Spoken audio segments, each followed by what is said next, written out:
Justin Baldoni's 6-minute voice memo to Blake Lively. Okay. I really hate voice memos, and I hate this saga even more, I think, because I'm so over it. Something new comes out every single week, and I'm so done. Yeah, it's a wild ride, and I don't think it's anywhere near like being done. I don't either. So I want to preface before we get into the voicemail that they had some subpoena texts that are in this lawsuit, and it sounds from the voice memo like he's kind of referencing these messages. So I want to put them up on the screen, and I'm going to read them so that we kind of have context before we go into this voice memo. Okay. So Blake said, if you send me the FDX, I'll work when I can steal moments. And yes, of course, please send to Christy. We're all on the same team with the same goal. Justin says, great. Also was working on the rooftop scene today. I really love what you did. It really does help a lot. Makes it so much more fun and interesting. And I would have felt that way without Ryan and Taylor. You really are a talent across the board. Really excited and grateful to do this together. Blake says, that's very appreciated and means a lot. I'm deeply inspired by the film we're going to make outside of the success of this book. We have such an opportunity not only surprise people who love the book, but reach an even bigger audience by making an undeniably dynamic and also commercial film. The moment that excited me most the other day was when you said you're not funny. You are going to kill that rooftop scene. You know it, I'm sure. Even though it was said in playful self-deprecation that we all participate in, it made me think of the process as a whole. Please know I trust that on the day you've got me, and I hope that you trust that I've got you if you want it. We're in this together, and we are two of the most determined people I know. We also have very high bars set for ourselves. To collaborate with that type of partner is a gift that neither of us will squander, because we both care too much about the result and also the experience. I have no motives except for you to win. As a director, as an actor, as a studio, as a writer, if you win, I win. If you win, our movie wins. We are aligned, and I will bring everything I have to this. So there's that. And then another text that he will also be referencing is Blake texted him and said, if you ever get around to watching Game of Thrones, you'll appreciate that I'm Khaleesi. Okay. There's more, but this is giving like, this is millennial core to me. Yeah, okay. I don't know a lot about Game of Thrones personally, but just the way even she texts him, they're annoying. Yeah. I'm telling you. They write paragraphs, Yeah, like millennial core. Yeah. So I'm going to see if I can read this without laughing because it's that bad to me. Okay. But she said, if you ever get around to watching Game of Thrones, you'll appreciate that I'm Khaleesi. And like her, I happen to have a few dragons, for better or worse, but usually for better. Because my dragons also protect those I fight for. So really, we all benefit from those gorgeous monsters of mine. You will too, I can promise you. Oh. And is she talking about Ryan Reynolds and Taylor Swift? Yes, that's who she's referencing. No, like, I'm sorry, but that is just, something about that isn't. Listen, I might have said that I'm Team Blake Lively, but I never said that I didn't think she was annoying, right? No, so there's that. So we can talk about that. We were just saying, even like in the last time that we talked about this, like if she's saying that there was an essay occurrence, we want to believe her. So like that's really, I feel like, was the summary of our whole thing. Yeah, but I for sure agree with everyone that she is, as it seems, very difficult to work with, and I think she's kind of full of herself and annoying. Even her just mentioning her monsters, I feel like I could just see her using the power dynamic of like Ryan Reynolds being her husband and Taylor Swift being her best friend to like pull strings, and that is like gross to me because it's like, and you know, she thought she was like really doing something because Taylor gave the rights for the song. Yeah, I wonder the conversations behind closed doors about those text messages. Like if, say, like I was a pop star and you were Blake Lively,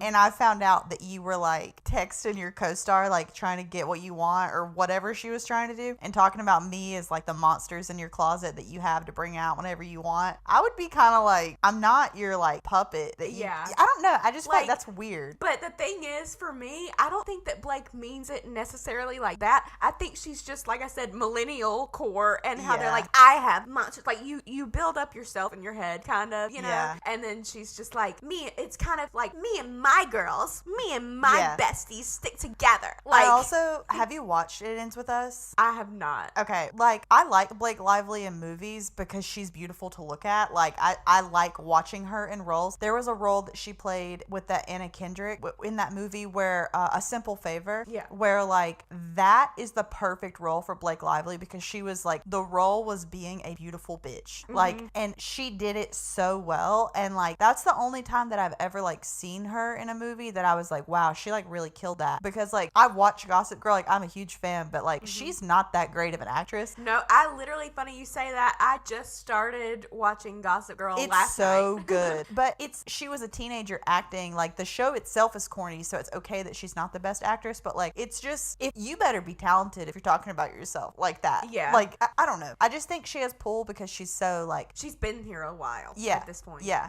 But, okay. But yeah, she's cringy. So now, moving on to Justin's voice memo. So that gives this more context for me to listen to it again, too, because I'd listened to the voice memo, but I just didn't know what he was responding to. So, here we go. It is 2 morning.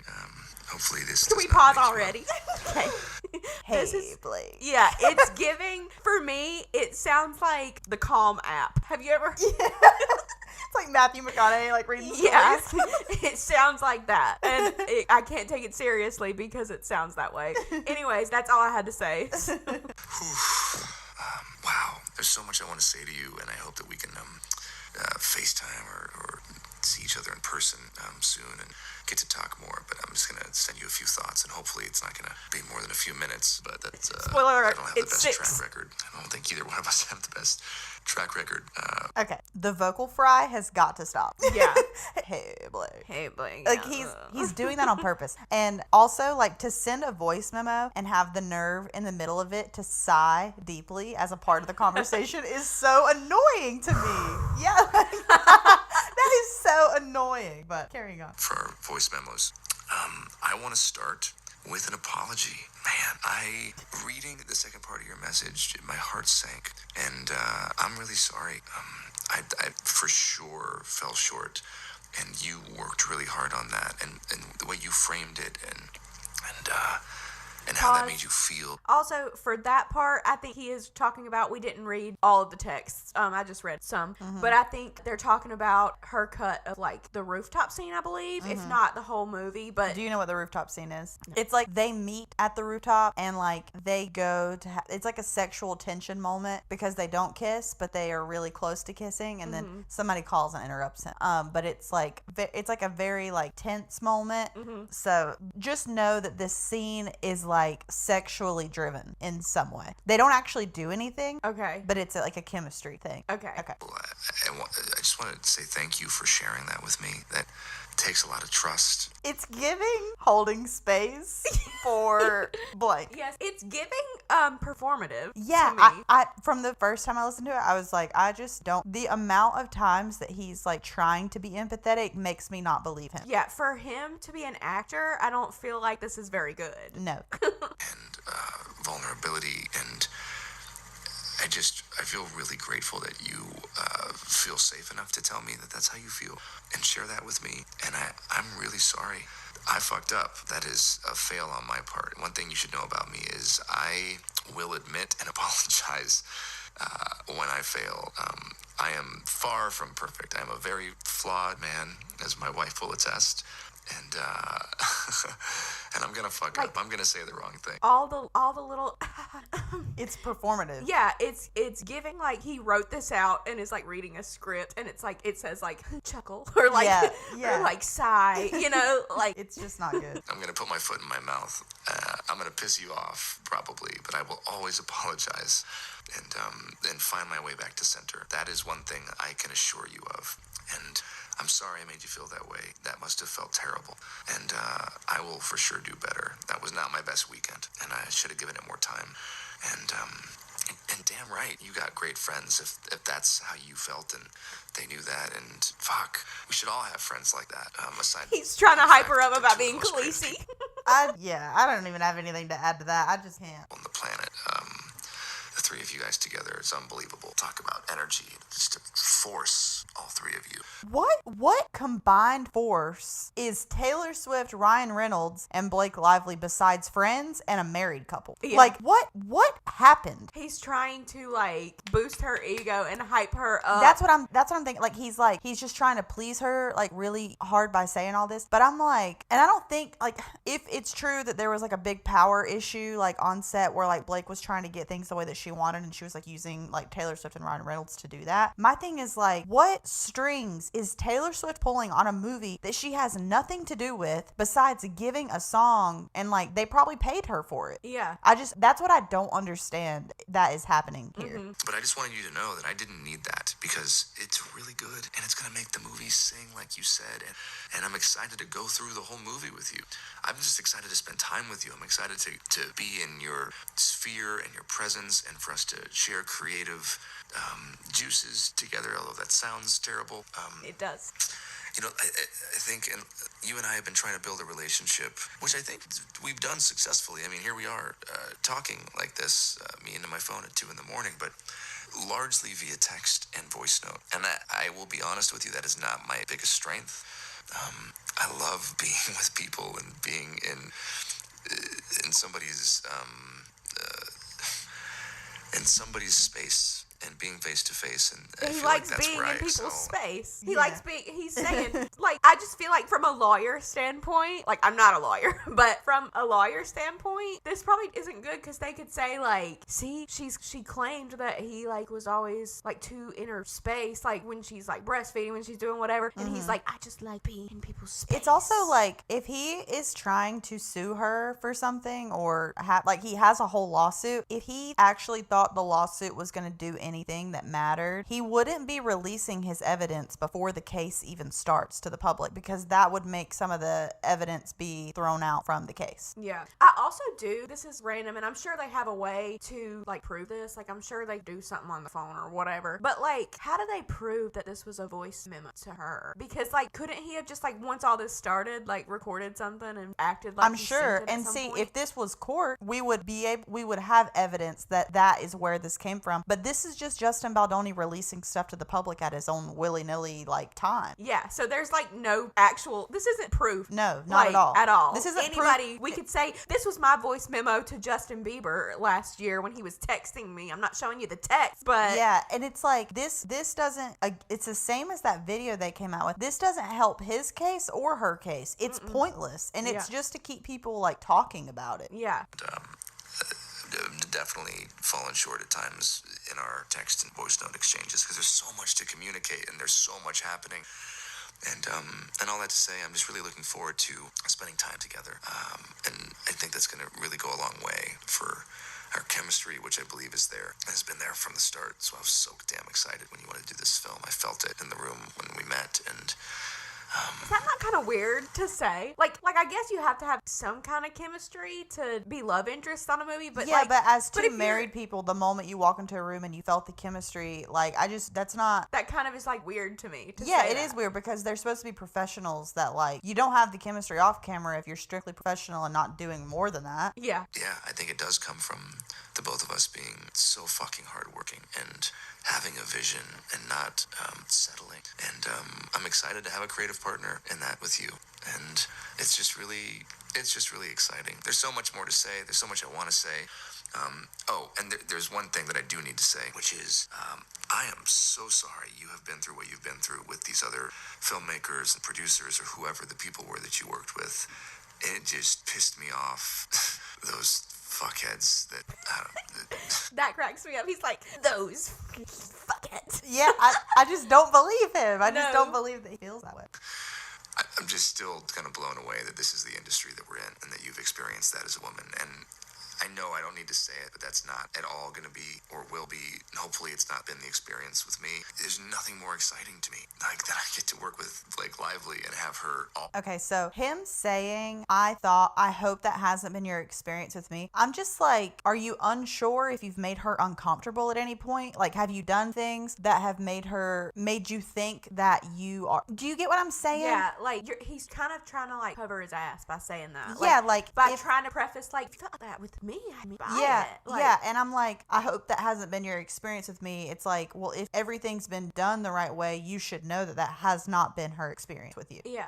All of her. I mean, that's what I want. And so there's been no hesitancy with me sending you the final draft file. I am totally fine with that. The only reason I didn't send it today was because I was trying to implement and add your notes into my working draft, which is already, like, I'm all over that draft right now. So there's a whole bunch of new stars that are going to be collated pages. And I just haven't had a chance to send it to you. But there's no hesitancy. I'm happy to send it to you. And I'm sorry that has happened to you before. And I hope after this experience there will be a new, I don't know, I hope it'll be healing in some way. Because that's all I want. I want this movie to be healing. I want this movie to be commercial just like you and affect people and touch people. And I want to walk you through my whole plan and the work that we're doing with the domestic violence partner that we found, No More, and just my vision. And I just know that this can be really, really special, and it's going to be special. And you're the secret sauce, and we're the secret sauce. And Not the secret sauce. That's just, I don't ever want a man to call me his secret sauce. No. Ew. anyways, I have so much more to say. I'm going to stop rambling because Jesus Christ, it's been 6 minutes and 30 seconds. So fuck me. I'm sorry. You probably have kids all over you and a baby on your boob, and you're listening to me That's ramble. weird. That's weird. Why'd you have to mention that? Oh, fuck me. And he's like, I'm like, you no. probably have kids all over you and a baby on your boob. Yeah. Right now, why'd you have to say that? That's really, like, kind of, that's making me believe, like, even more that, you know, like, he would just come in, pop in when she's, like, breastfeeding or pumping or whatever. Yeah. Like, even more to be, like, his first thought is, like, you probably have kids all around you and a baby on your boob. Like, yeah, and imagine, like, a guy that you're with. Imagine imagine your wife is getting a 2 a.m. voice memo from this guy, and then he says something like that. Yeah, and like just that sentence makes me feel uncomfortable. So I believe that he said multiple things that made Blake just feel uncomfortable. Yeah, no, I agree. In the morning. I hope you're feeling better, and give Ryan my love. Thank you for sending me that. It means the world to me that you trust me with your feelings and your thoughts like that. And I can't wait to spend more time with you. Okay, I'm done cutting myself off. Good night. Yeah, overall performative. Don't believe it. No, and Cringy. it doesn't prove anything about anything. No. It just proves that Blake and Justin are two people that I don't want to text. I don't want to be friends with either of them. No. No, and I don't want to be friends with Khaleesi and her dragons. I don't want No. to be friends with him. I also think there's something about, like, my job is a creative job. I love my job. I have a lot of friends that do what I do, and they love their job. And, like, we would never, like, I feel like we're in not the same line of work at all, but, like, you would never find me sending a weird voice memo to someone that I was working with, even on a creative project that you were so passionate about. This is why, like, when I was in California, I hated people that were into Hollywood stuff because this is how they talk to each other. Oh, God. It's gross. Yeah. There's something just, like, ick about it. And I Just hate like it. it's not genuine. Like, No. it doesn't feel genuine. It feels like when, you know, you have, like, an acquaintance and you see him out in public and they're like, oh, my God, hey, girl, like, I love you so much. Like, Yeah. that feels like Yeah, to me. the empathy seemed fake. The apologies seemed fake. The lack of certainty about the fact that he wasn't sure if he's made her feel the same way that other people have made her feel. Like, I just, this is so stupid. It is. And the And stuff if coming anything, out. If anything, like I don't really think it proves anything, like you said. But if anything, it doesn't make him look any better. So it's like, why did he even release this? I know. That's what I'm saying. Like, I just feel like this whole thing, the lawsuit, everything, that lawsuit will never see the light of day. It'll get thrown out. And it's because he's releasing all this evidence, but he just did the lawsuit, the $400 million lawsuit, to get better publicity. And at this point, this whole thing is just PR measuring, like, see who can do, like, a better job. Yeah, they're like, which PR team has a bigger deal? She's 21 live a savage, but she gotta live